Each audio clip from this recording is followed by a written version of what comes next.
Welcome to a segment of My Brother's Keeper. This is a story about the Allen brothers out of Wampum, Pennsylvania, the three youngest of the Allen clan, Harold Allen, Richard Allen, and Ron Allen. Uh, these three brothers made headway into Major League Baseball during the early 1960s, had careers that spanned from the 1964 season through 1977, all culminating with Richard Allen receiving an induction to the Baseball Hall of Fame in 2025. Today, Ron Allen is going to give a recount and recap of his memories of his time growing up with his brothers in Western Pennsylvania. We also have the son of Richard Dick Allen, Richard Allen Jr., and Harold Allen, son Charles Richard Allen. Uh, Dad, we would like to get a feel of your memories for what life was like growing up in Chewton, Pennsylvania, with your brothers in the household of your mother, Era Allen, and under the rearing of your father, Coy Allen Sr. Could you lay the foundation of how you guys got started and what propelled you to reach the heights that you all reached in Major League Baseball? Back in '43, when I was born, uh, my oldest brother had graduated from high school, and my father was uh, well, what is known today as the was a garbage man, and he used to work in Medusa cement mill, and he said that wasn't for him. He started his own business back then, and we hauled everything from scrap to picking up garbage and cleaning out houses and everything else back then. My mother was what do you call it, domestic, I would say is the proper term for it. But she raised all of us by herself because my father worked away. And I tell you, times may have been hard back then, but we never knew it because we always had the love of my mother and my brothers. And my oldest brother, he played for the local baseball team, so we got to see him. And I guess that's where all our baseball started out.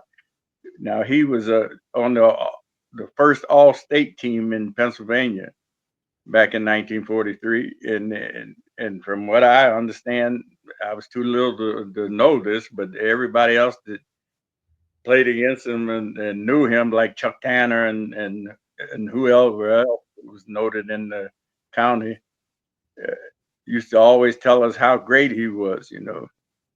But he would always come by and pick us up and take us out and teach us how to play the game of baseball. And he always taught us to play the right way.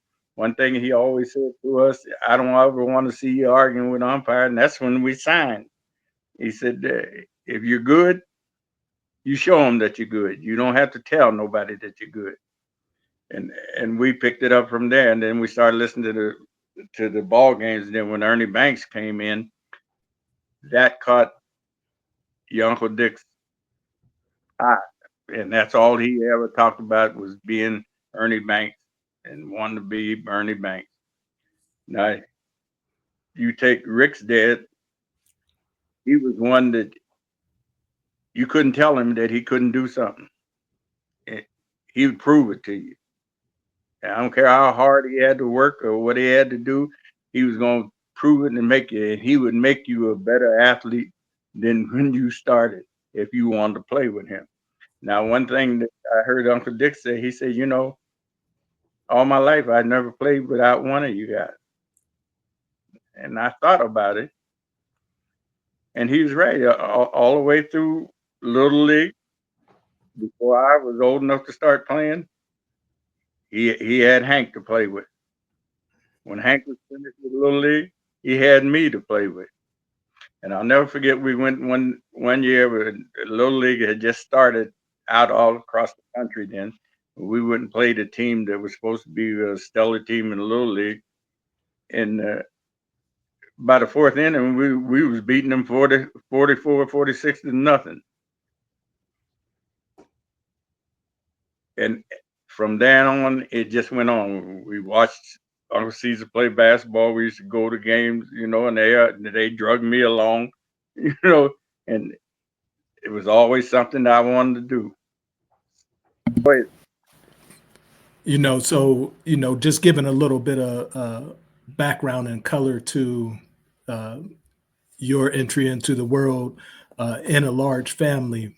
You come from a family group where there's 9 children, the eldest being Coy Allen Jr., who you mentioned was an exceptional athlete in his day. You have your sisters, Dorothy, Helen, Sarah, and Iona, and then your brother Caesar. With the last 3 of you bringing up the rear with Hank, Dick, and yourself. When you think back in your memories and hearing the stories of your older brother's athletic prowess and how he established himself as the first great Allen basketball player, I did a little research and looked up. He was the first 1,000-point scorer in Lawrence County at that time. He finished his high school career with 1,168 points. And then you 3 got to witness Caesar Crane's career as he progressed through high school. What did having brothers that were ahead of you playing the game so well and earning that recognition and that respect, how did that influence the 3 of you to be driven and succeed as athletes? Now, I tell you, Uncle Sonny, he drilled in us. If you're going to play, you play at your best. And if you want to be the best, you work at being the best. He would come home from Pittsburgh and take us out there in the backyard, and we'd play against one another, and he'd be on one team, this and that, and he'd show you the do's and the don'ts of the game, whether it was football, baseball, basketball. When you're getting this teaching from your elder brother and he's preparing you guys to be successful as competitive athletes, do you have any characterizations of which one of the 3 of you emerged as the most competitive? And did you guys go by birth order in terms of who you followed, or was it evident then that each one of you had a different skill set and a level of talent, in your opinion? You hit the mark. Each of us had a different skill set. Now, Uncle Hank was he was just going to be one of them that would give his all his will to whatever it is that he done. Uncle Dick had the natural talent that he was God blessed with. Me, I come along watching them, seeing what worked for them and what didn't work. So I had the fruits of looking on the outside. What didn't work, I did what did work. And the one thing about it, I outgrew them. And one thing I'd like to say, being the youngest, they was always looking over their shoulders because I was coming. And that's what made them better, because they didn't want me to catch up. Now, you guys all 5 of you received basketball coaching through the great L.B. Hennon, who is, recognized as one of the greatest high school coaches in Pennsylvania history. He put together some great teams and had an extended record of 82-0 in Section 20 for a time there. Can you describe his system and how he got you guys as young kids and elevated you up to be ready to perform once you reached the high school level in basketball. For one thing, when we were kids, all of us, when we were coming up, uh, after basketball games on Friday night, the gym was always open on Saturday morning, and we'd all come down there and meet and pick sides and play. And he would come down there and referee the games. So that just kept that flow of going from little bit of kids that would go play at halftime of the varsity game. That was a big thing for the little kids to go out there and play at halftime in front of that crowd. So that made you want to play to get to junior high.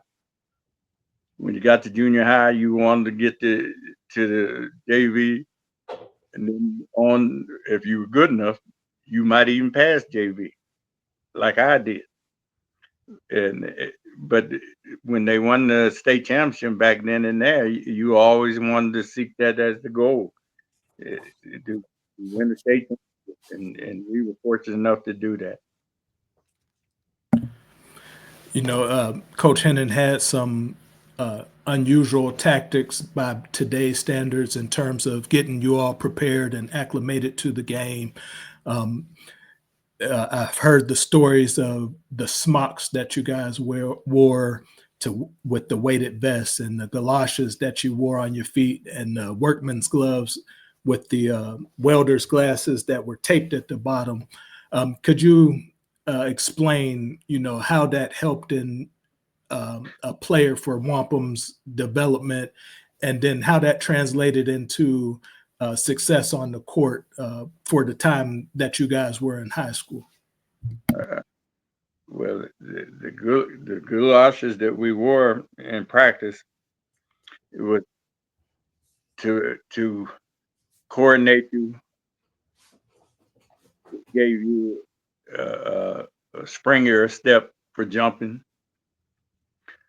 The gloves was for you to control that basketball with your fingertips. So if you can control them with them workman gloves, when you took them off, it was just like second nature. You could dribble that ball just like you see Steph Curry and all them playing today. The glasses that you had that was tape on was to give you peripheral vision. So if you wanted to look, you had to put your head down and you could see to the left or to the right. So that made you, when you played, you was looking straight ahead, but you could see players and everything left or right. Now the weight makes you jump better. And when you took that weight off, man, it looked like you could jump to the moon. That thing, and with the plays and the fundamentals that he taught us, that won us a lot of games. The games that teams were supposed to beat us. Now, given that you guys experienced so much success on the hardwood, each one of you experiencing a state title in basketball. Uncle Hank went and won his senior year in 1958. Uncle Dickie is a sophomore on that team. You go back in 1960 with Uncle Dick being a senior and yourself being a junior, and you guys bring it home again. And then once they leave you by yourself, you make it back on your own with your teammates your senior year, falling short to Fort Cherry and Marty Schottenheimer's team. Did each one of you consider playing at a higher level in basketball? Or did you have other thoughts or other avenues that you were considering before you all made your choices into your different pathways? Well, at that point, when Uncle Dick was a senior, he knew what the path he was going to take, because that's all he ever had in his mind was playing in the major league. Now, as far as Uncle Hank, when he was the first one that left us and went to college, and And I'm gonna tell you, he was some kind of basketball player. And I don't know if you guys ever remember or read anything about the Cleveland Pipers. He had that team made, uh, and ended up signing to play baseball. You know, they gave him a shot to play baseball, and the way he went, because that's what the scout had come by and saw us all play in high school, and never forgot that. So he was the first one to sign to play minor league baseball, and then Uncle Dick signed. And then when I was in college, they didn't want me to have no part of signing. But thinking better than anybody else, you went on, because they knew what to expect. Once you sign that contract to play professional baseball, it's not a game anymore. It's a business. And everybody's out there to do that one thing is to make it to the top. Every year you see people come and go. Some guys I saw that had ability, they cut. Now, I'll say this: Uncle Dick, when he started playing, the first game he ever played, man, he popped himself off 3 hits, and so that come from all us years ago playing with older men and older guys, So you had to be good, to play along with them guys. Some of them guys was working in the mill, and here you are down there, little bitty 10-year-old playing with them. But it made you learn how to play and be gritty and be able to withstand the rigors and things of playing that game of baseball. So to put a spotlight and give the viewers a sense of everybody's prowess on the basketball court, Richard Allen left as the number 3 all-time leading scorer in county history. He ended up scoring 1,935 points in a 3-year career. This is before the three-point line. Harold Allen left with over 1,200 points, and then you follow up with over 1,100 points. Uncle Hank goes on to Baldwin Wallace, where he led his team in scoring average with 19.7 points per game as a freshman. And then you ultimately decide to go to Youngstown State University and continue your basketball career there from 1961 through 64. You leave as a 1,000-point scorer, 986 career rebounds, which gave you a 14 and 14 average for your career. When you look back at that time and look at your pathway and what you chose and what you decided to do and delay your time into entering baseball, can you give a little bit of thought to how that decision prepared you coming into professional baseball at an older age versus your brother selecting his opportunity to pursue his career as a senior leaving high school? Well, it formed my thought because you're more experienced by staying in school like I did, and then they were just young kids, teenagers just coming out. But you know, Uncle Hank was the old salt. Uh, Grandma used to pump that that maturity in there because look after your little brothers. you know, do this, do that. And she was teaching him along the way to teach us. Well, and Uncle Dick had a mind of his own, but he knew what was grilled in him. And but when I come along, I had the fortitude to have them in front of me and to teach me the things that they were grasping as they were growing and maturing, you know. So I was farther along than they were.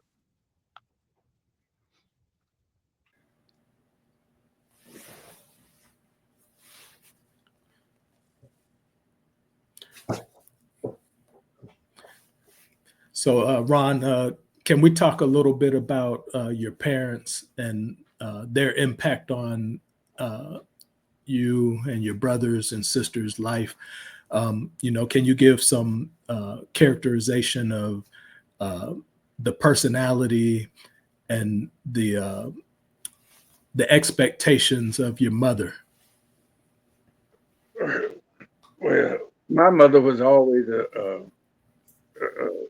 very Christian woman, you know, and she instilled that in us. And as little kids, we were always uh, going to church. You'd never know that she formed a trio, me and Dick and Hank, to go around to these churches and sing. You would never think that, would you? But she taught us to respect God and to respect others. My dad had a third grade education, but a PhD in life. And when we'd be down there working with him on that garbage truck, he would be in instructing us and teaching us about growing up and being a man. And each one of us, from Uncle Sonny to Uncle Caesar, to Uncle Hank, to Uncle Dick, to me, and he'd always tell you, you know, when you grow up, you be a man. You find your own place and find your own house, and so you can be the king of your own castle, and not lay down on the job. You know, he said everybody can't just have something handed to them. You learn to work, do what you got to do to take care of your family. And we used to go down there, go to school 5 days a week, get up on Saturday morning, go down there and jump up on that truck with him. And my mother would see to it that we got down there to him too. We rode trains, sometimes we'd thumb, you know. So that was a part of life back there then. And that's all I can say about that. I can never take nothing away from my mother because she gave up her youth to raise her kids. Now, with your mom and your dad being born in the South and coming north to Pennsylvania um, during the early part of the 1900s, um,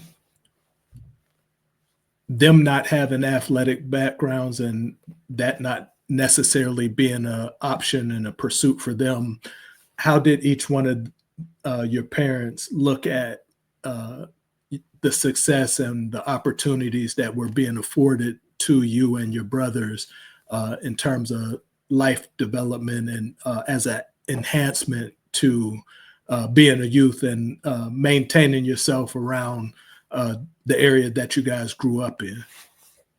I don't think that that was all because we worked. The only thing that really saved us was that baseball field in front of us and that basketball hoop behind the house.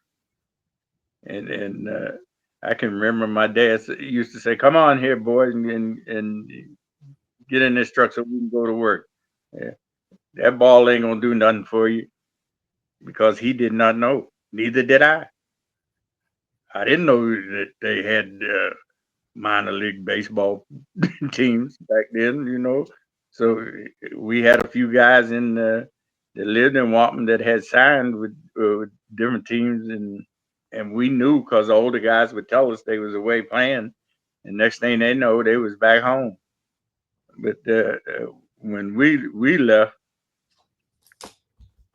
I don't think if we hadn't signed, we'd probably be in that town still working in the cement mill, in the steel mill somewhere. But it opened up a whole new life for us, and it got you a broader education. It it met a lot of people, and it's funny. Uh, I was a people person. Uncle Dick, he kind of shied away from him, and Uncle Hank, he just tell you up right, right up front. If he liked you, he liked you, and if he didn't, he tell you that too. So, so you know he would tell you the truth. I know he done spoke to each one of you. All right. The first question I kind of want to ask is, was the pursuit of athletics or playing the game? Mr. Allen, you mentioned in the beginning about when Dick saw Ernie Banks, right? That became his passion. Was it about did that motivate him to continue to progress through the game, or was it kind of an outlet, or was there just an inbred competition in the family that led to the three brothers having so much success? Well, I just think that led to a passion in him because I tell you, he would walk 8-9 miles to the next town to play for a team if they said that he could play. And when I think he was a freshman when he was playing with uh, the all county team, which was like they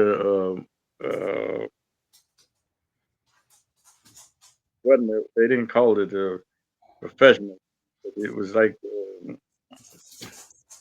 most of them guys worked in the mill, and the mill sponsored him. He played with them, and he was the only young guy because me and Hank didn't play. But he would make every practice everywhere he could play, So I'd say the passion with him, but Hank played. They would come and get him, and he was a tremendous baseball player. And but he could take it or leave it, but his passion was basketball. Me, I could take either one of them and leave basketball. I just played because they played. And then the town that we lived in, they expected you to play.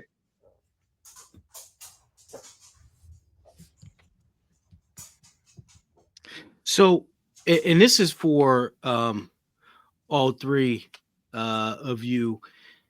What do you think? Anybody who plays sports, especially today, right? Your goal is to achieve that highest level. If you take it serious, it's to get to the highest level of competition. Um, and I'd like to hear all three perspectives of, what are some of the traits and things that it takes to get to that level? And I think you guys have a unique perspective from the standpoint of, um, obviously there has to be, and you mentioned it earlier, natural God-given talent, right? Right.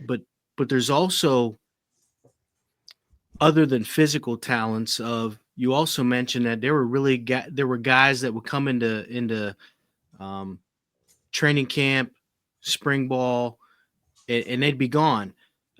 So I'd like to hear from all three from the standpoint of, from your perspective, from each of the brothers and even yourself, Mr. Allen, what did it take to get there, and then to also stay there? So anybody can chime in and answer that. Well, now I'll tell you one thing. There's really not that different. The only difference is that you have to believe that you belong there. I've seen guys that were better than some guys, and they get a break and get up there, but don't stay because they don't believe they can. I've seen guys in the minor leagues that hit 300 every year, but as soon as they get a shot, they duff. Is because they don't feel that they belong there, And I had the fortunate enough to be there with Dick, and I got to be on a major league roster, so I knew what it was about, and I was never in awe of anybody, because I come through when guys like Mickey Mantle and Willie Mays and Yogi Berra and Nelson Howard and Bob Gibson, some of the great ones, and so I always felt that I belonged there, because I've seen guys that was there, and I looked at them and said, "Man, I wonder how he ever got here, because he wouldn't have made our." You know, and it's something like it, but you've got to have that power in you to know that you belong here with the rest of them. I don't know if you can understand that, Dallas, but that's a inbred thing in a athlete. Let me chime in on that. And I know just what you mean, Uncle Ron. Um, Dallas, I mean, I played on a low level tournament, but there was a bunch of minor leaguers, ex minor leaguers that played. I don't know if you ever heard of MSBL, but anyway, and I'll never forget. It was a championship game, and it was against a team out of California, and they were nice looking and everything. I always led off, and I'll never forget working the count. And I never forget stepping back in there and saying I should see a fastball here. And sure enough, I pulled it into right field. When I rounded first and went back, and I said to myself, and this was a guy that was pitching that was in a minor league too, and he was throwing it too. And I never forget echoing, hearing those same words, Uncle Ron, Uncle Dick, and my father said, knowing that you belong. And once you had that confidence in saying, shoot, he ain't nothing. And subsequently that day, and I hate to just single myself out, but I'm just saying, just taking ownership on like what he said. Once you have that inside you and saying, shoot, I'm tearing these guys up, and you feel I'm just as good if I'm not better than these guys. That's it. I wound up going 3 for 4 with 3 stolen bases that day and winning the championship. So I do know what he's talking about and can feel that. And I'm sure Dube does too. Yep, I do. I completely agree with that. I mean, you have to have the heart, you have to have the desire, and you have to, like Uncle Ron said, you have to know that you belong.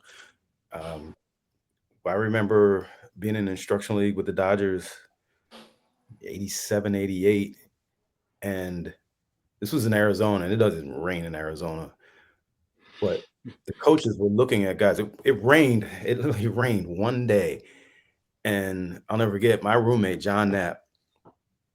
He opened the door and he said, look at all this rain out here. And I went back to sleep. He's like, what are you doing? I said, what do you mean? He said, we still have to report. So we went to report, and the coaches were looking at guys that were happy that it rained because they wanted to see the guys that were upset. Yeah. They wanted to see the guys that actually wanted to play. And so I look at things like that. And I used to tell my son, I said that one thing I noticed the difference when he, on the lower levels, I said, your approach to the plate, when you reek with confidence, therein I knew he belonged on that level. As for me, I got to a point where I felt I could play on the lower levels, but like Uncle Ron was saying, it's like, man, half some of these guys couldn't even play catch. But you get to a point where you know your own level. And at one point I felt like, well, I'm good enough for this level, but can I see myself at that level? And you kind of you figure it out on your own. But if you believe in yourself, just like what Uncle Ron was saying, yeah, and Rick, you belong. You do know that will elevate you to get you to where you need to be. You guys talk about knowing you belong. All the kids now talk about imposter syndrome, right? That's the new social media thing, and and that's basically saying, well, I'm here, but like you're saying, do I belong? Mhm. And we don't have tags for everything when we were kind of growing up, but you knew it when you saw it, right? You knew a guy that was a competitor. You knew a guy that was going to go at you.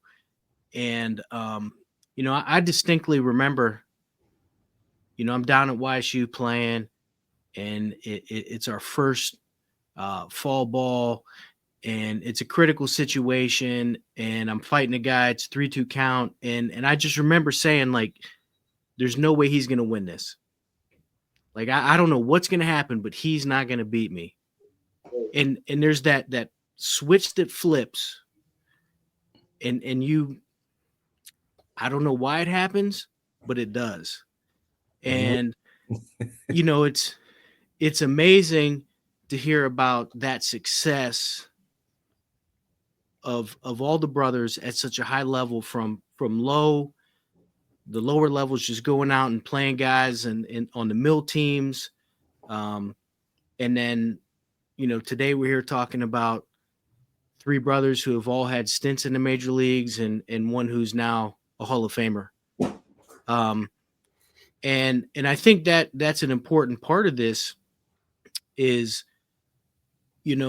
what did you see as a father that made a Hall of Fame career from the view of a son, from the baseball standpoint, right? Like, what are some of those things that you witnessed that obviously God-given talent, but that's only a portion of it, right? What are some of the things that you saw as a son viewing a dad who now you get to go this summer and see him ducked into the Major League Baseball Hall of Fame? I would have to say the biggest thing, sacrifice. He sacrificed a lot of himself, time being the biggest one. The first thing his advice was, the first thing you need to learn how to accept is the silence and being on the road and being alone. And, once you can accept that and focus, I know he got grilled a lot for not taking batting practice and things like that, but he was working on his own separately, quietly. I mean, I think all the Allen brothers, they were up at 4 in the morning, 4:30 in the morning. He's like, the air is fresher, it's quiet, I can think, breathe, and think and do and concentrate. It's just things like that. But growing up, he separated himself from in Chicago. I used to ride to the ballpark with Uncle Hank, and then because Uncle Hank, he would get there early. My father would get there on his time, and then I'd ride home with my father. So he had his own ritual, and he liked his silence. He liked his own focus.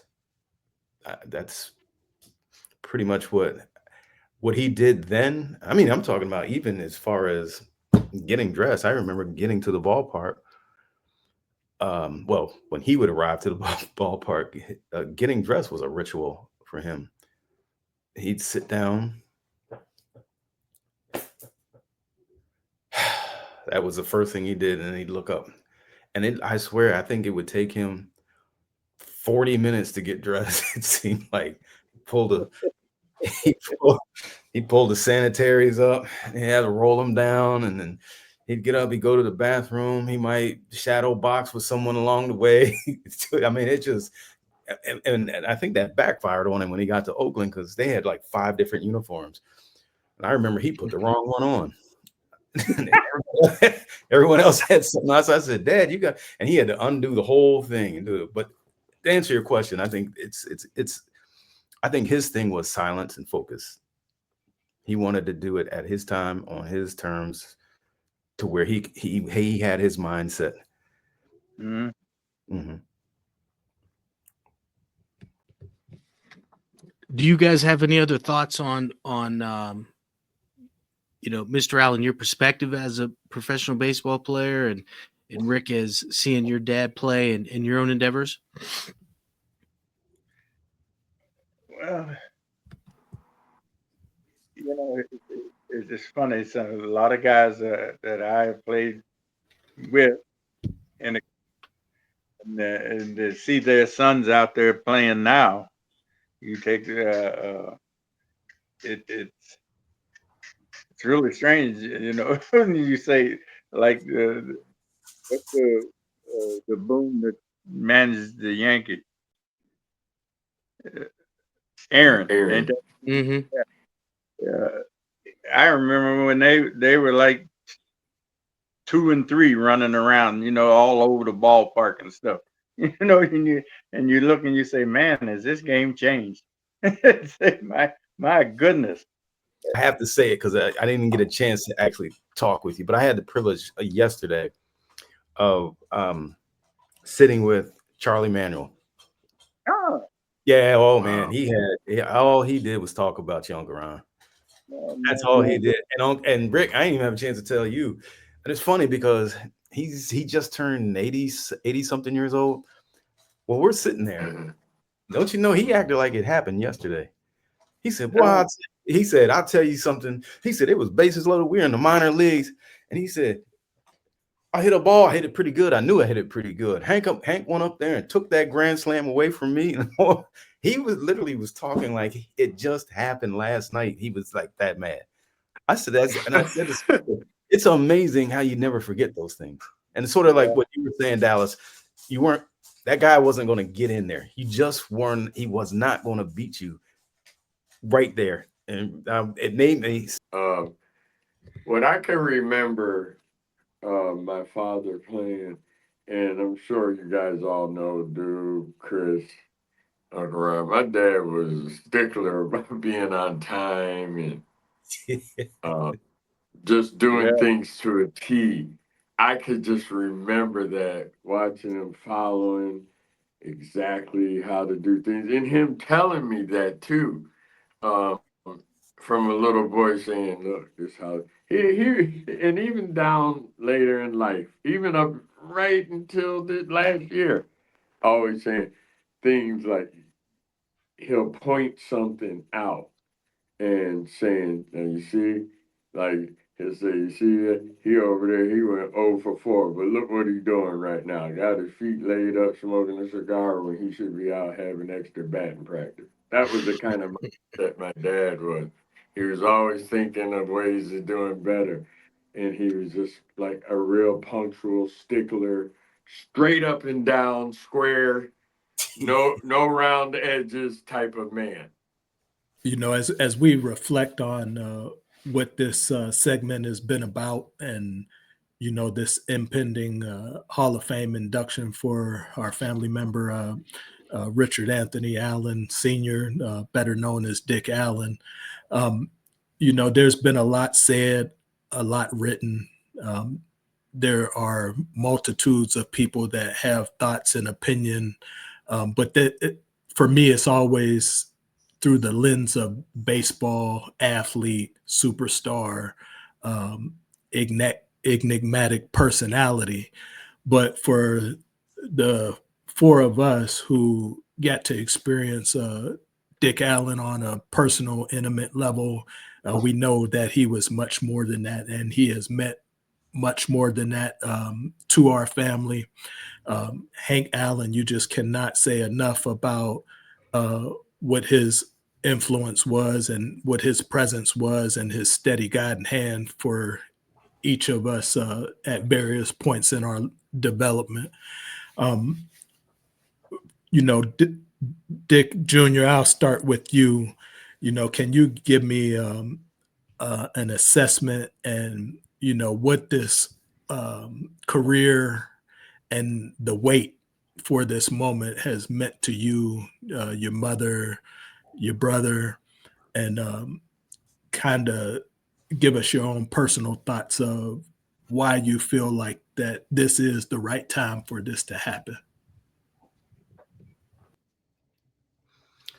Well, my thoughts as a father, um, a lot would a lot of people would think, well, I guess this is why you're doing this, because the general public would think, you have a cold, fierce competitor, get out of my face type thing. When he was the complete opposite. Um, it was a hug, not a handshake. Um, loves his family. All of us do. All of them do. All my uncles love the family. My uncle Hank, Uncle Ron. It's like Uncle Ron. He's like, I can talk about him, but you can't. you know, it's that thing. You picked on one. Next thing you know, it's 3 against 1 or 3 against 2. But as far as his career, um, I'll say, obviously, I've been saying to other people, he didn't really care, and like Uncle Ron said, he'd walk 8 miles to the next town just to play. It was about playing. And as I sit in my garage now, there's a thing on the wall with the crimp sheet that goes on in spring training. It was basically the honor code. It was just about the inside part of the game and playing the game. That's all he wanted to do. He was known for the quote, "Can't we just leave the press out and play the game by ourselves with no audience?" It was just the pure hard dedication to playing the game, which I think led to what's getting ready to happen in July. It's out of everything that has been said, I think one of the biggest quotes was Joe Morgan when he stated that Hall of Famers know Hall of Famers. He said, "We play Philadelphia, and in our team meetings, our goal was we're not going to let him beat us." My father would say things like, "They only boo the good ones."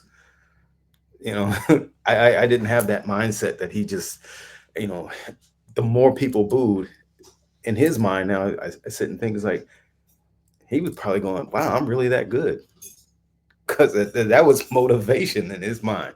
And so, I mean, he just had a true different mindset. I mean, I hope I answered your question. I don't, like I said, I got lost because I thought it was for Uncle Ron. Rick, as the son of the elder of the last three, Harold Allen, certainly a man who gave his all to any endeavor that he ever pursued. Um, he did not have the same sterling career that Uncle Dick did, but he gave his best, he did his best, and he found a way to make a way and provide. Um, he did an excellent job in moving on to the next phase of his life, accomplishing great things, making history in his own way. When you think about, Harold Allen as a man, as a father, as an athlete, as a person, um, what is your assessment of that? And then if you could give a recap and capstone on what this upcoming honor for our uncle means to you and what you think it would have meant for your father. Well, when I stop and I could be at a traffic light, and I've had time now since December 9th, since the decision is written, it came down. Um, I think what it means generational wealth, and I'm not talking financial. I'm talking about our children's children's children. Children. That's something that will be there forever, and the story will be told now. And hopefully, thanks to you and your team, the real story will be out. And I'm sure it will at this point. I know Uncle Dick, and I'll talk about my dad in a minute, but right now, Uncle Dick, his everything was about family for him. Uncle Dick didn't care nothing about all that outside noise. Nothing. It was all about right here in that box, which was his family, his brothers. Uh, I never really knew the situation, I'm sure, with his sisters, I'm sure, because we heard all the stories how close they were and when they made that California swing and when grandma dragged Uncle Ron along to go out to California. So I'm sure they were all part of that circuit, that circle. Um, as a child growing up, and I think that's why we all, yourself included, all of us cousins, we all have this natural knack about family. Um, it's just something that they did. I noticed as I grew older that the three of them did to make sure that we all spend time together. I noticed that. They made sure that we all spent time together, and we all made sure that it wasn't always about baseball. It was about love and loving each other, because they told us, but we also witnessed it. We watched them, and like Duke said earlier, I think, let something happen to one of them, they were all coming. And that was just the other part of it. But there were always good times at grandma's house. That was like the mecca of a meeting point, whether, Youngstown came that way or whether we went to Youngstown at some point of the year, we were all together. They made sure of that. And it was just ironic how families don't do that today. They just don't.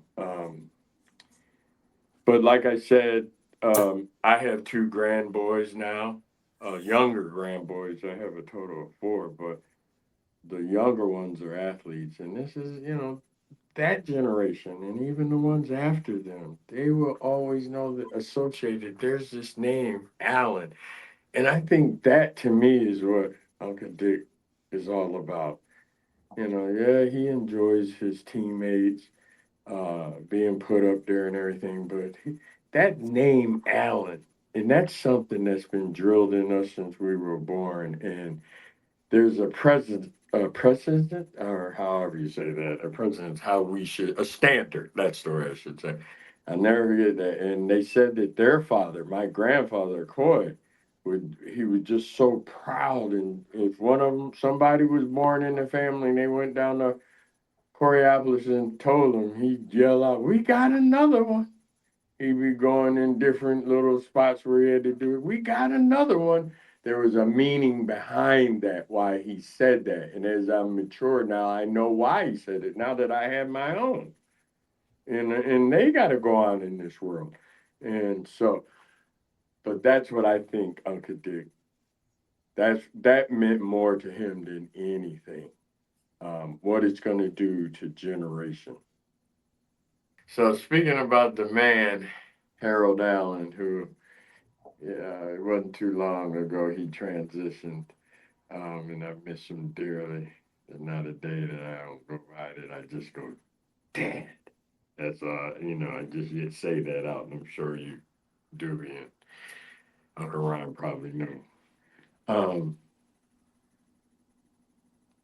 um, he stood for excellence. That's something that I could probably associate that word with his name, excellence, because everything he did, he never, something about him always telling me about cutting corners. Mm-hmm. Corners. Don't cut corners. Don't cut corners. I mean, baseball, don't cut corners, run it out. I don't care, hustle, whatever. I never forget him telling me things as I was growing up and my desire to play and him saying, look at me in my eye. And I knew when he was serious. Actually, all of them did it. All three brothers did this. And Chris, I'm sure you can relate. Look at me when I'm talking to you. Look at me. And when they said that, oh my goodness. And so, him saying, look, you can be good. You good. Do you want to be great? There's a difference. And him explaining that difference, being excellence, your excellence. And well, it didn't have to be baseball. It carried over into your everyday life. And you sprinkle that with grandma's upbringing and how Dube and I were beneficial uh, to experience those days in Wampum. But as we got older, we realized what she spread into her son, which spread into us. Um, about, we would say it periodically too. Man, I hope I make it to see your uncle get in. That's what he would say about himself. But before that, he said, "Oh man, this would do wonders. You know how big." I'm saying this is when Uncle Dick was alive. He said that too. He would say, "You know how this would make him feel." My dad would visualize, if you can imagine him go, "Oh, he would be so proud of this. Oh my gosh." And you know how Uncle Dickie speaks. Oh my goodness. Even when after Uncle Dickie transitioned, he just thought it would do wonders for the family. And I understand what that means. And that's why I use the term generational wealth, what it's going to do. It goes far beyond that. It's going to go on forever now.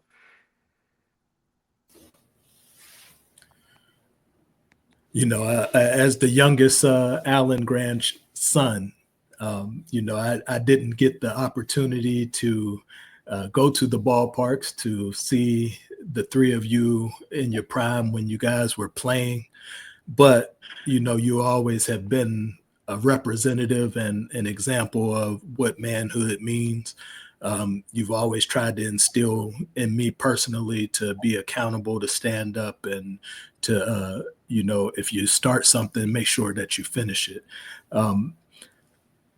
For yourself, coming from humble beginnings by some people's standards, starting up in Chewton and Crescentdale, and then, having the opportunity as the last three younger children of Era Allen and Coy Allen, to utilize your God-given talent and blessings and turn that into an opportunity to give your mother an easier life in her last years, to change the outlook and the perspective of what it means to be an Allen, to give some greatness to the name of what others may look at as a garbage man, but I would look at as a hardworking provider and a stand-up man. What does it mean to you to see where you started, to see how far each one of you took it, and to finally be able to say that your brother is a Hall of Famer?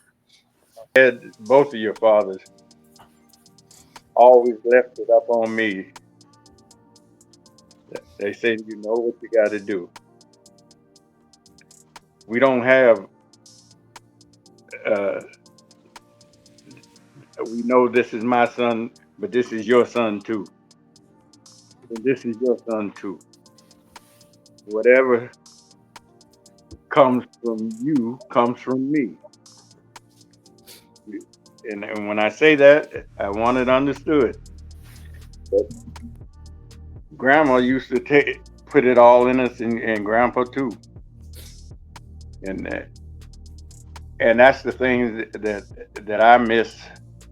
And but about this Hall of Fame, this is something that was coming from 1942.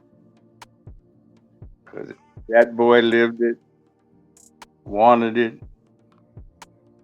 and played hard for it. He took a hit in the eye with a baseball, kept getting it in there, and I something Uncle Hank, he said, "You boy got hit in the eye." You know, he used to get up in the morning and pay a kid to come and throw at him. Yeah, I couldn't believe he did that. He did that every day for 2 weeks. Tell him throw it hard as you can, throw it right at me, you know.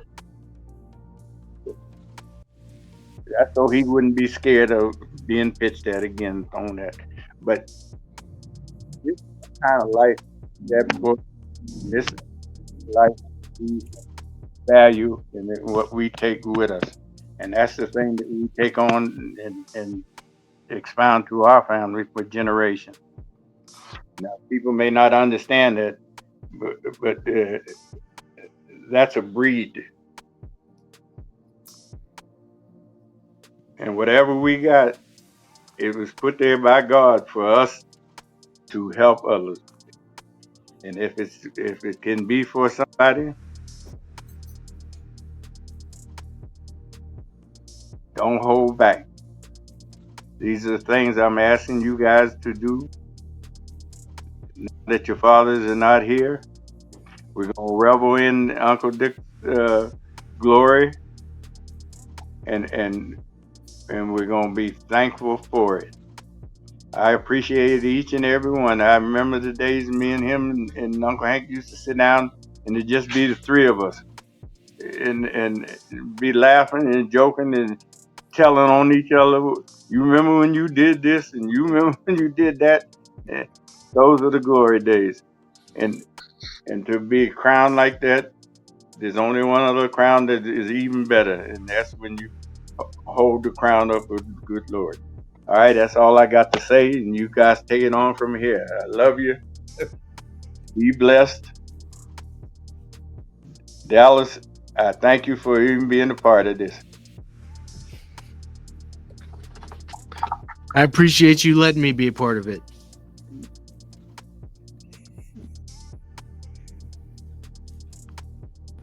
What does the sentiment of being your brother's keepers mean to you now?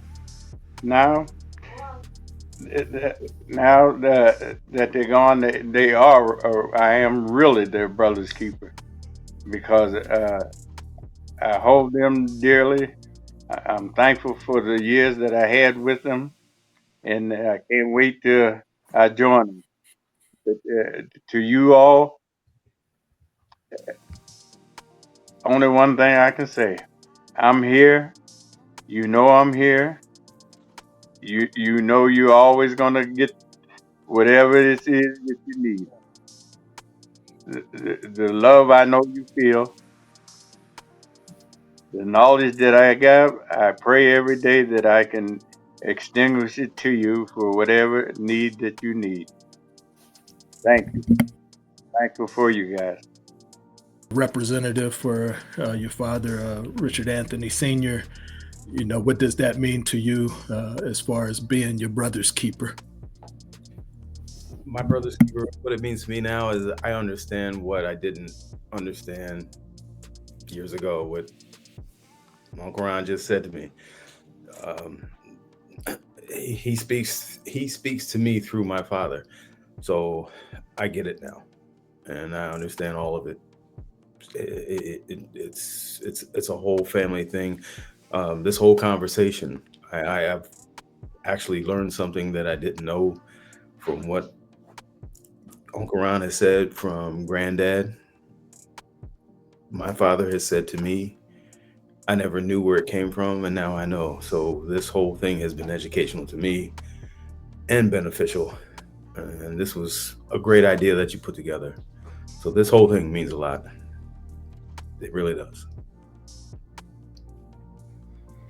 As the elder brother of the last three brothers, what does that sentiment mean to you to be your brother's keeper?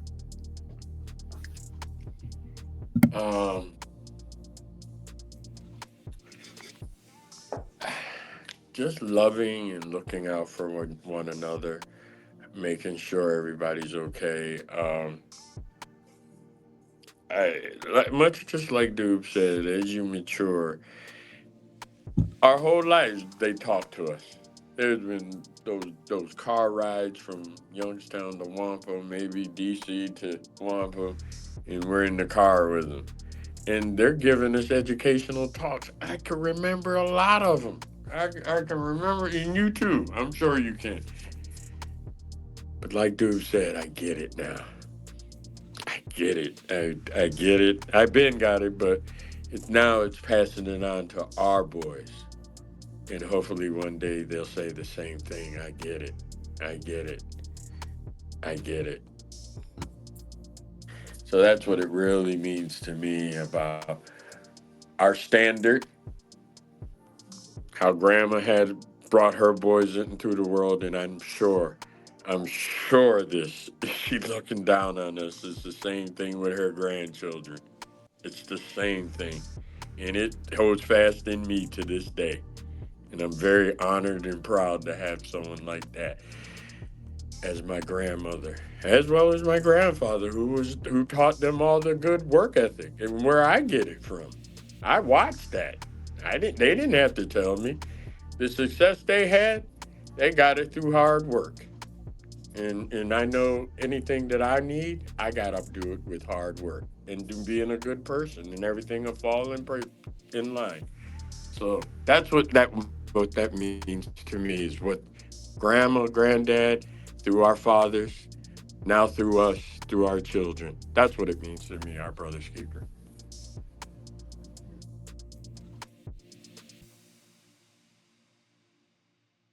So this is a coach took you to the States? Yes, indeed. From Little League, we went to the Little League Championship. Had us from ever since we've been down. We started them down young and That's where your dad got his start. And going up here, that's winning. That's right. Okay. I remember when I had my first pair of tennis shoes played, and he said, "Come on out here." And I'll never forget that. He said, "I'm gonna make you a basketball player." Darn if he didn't. That's right. Yes, sir. Out there, we did all right. Was he all that good? Huh? Yes, he said, was we all that good? Well, I tell you, they was good enough to win. I'll tell you, we won 3 state championships, That's right. 18 WPIL sections, and 12 sections in a row, didn't we? yeah, Yes, 12 indeed. in a row. And we put 18 of them in at all staters. All staters. What the heck? Then we got 3 or 4 All-Americans. They went to That's right. college and were All-Americans. That's right. I tell you, your dad would go crazy if he see this on this film. All right, just show it to him. All right, just show it to him. Yes, He was one of the best. I was just telling him about it. All right, that's another thing. His dad was, at one time, the highest paid baseball player in the whole world. Yeah, that's true. That's right. He was the first to get the big money. That's true. He come from Little Wong. Yes. I remember one time I was down there and when he was playing Houston inside, you know. Well, I went in there late with my wife, and there it was out there in the field, and I heard, "Hey, Sleep!" You know, he was, come on down here. He sure would answer to that, boy. Yeah. He knew that was somebody from home. You're right. Yeah. Well, anything you might want to tell him, I'm gonna send this to him. Well, tell him that I wish he would having good luck and that his family's fine and that I said he was one of the greatest of all time. Okay. And everything, baseball, basketball, everything. I tell you what he did one time. This is no kidding. That's a little leaguer. I took him in the game, and they had the fence around, you know. 5 home runs that night. He did. Yes, sir. He had 5 home runs. Then I took him up to New Wilmington, and old, what's his name, was coaching at college up there. He was coaching the little leaguers. Sleepy hit one so hard out in left field, took the skin, tore the skin right off the ball. Oh, he never did forget it. He still talks about it. Oh, Our son is out there.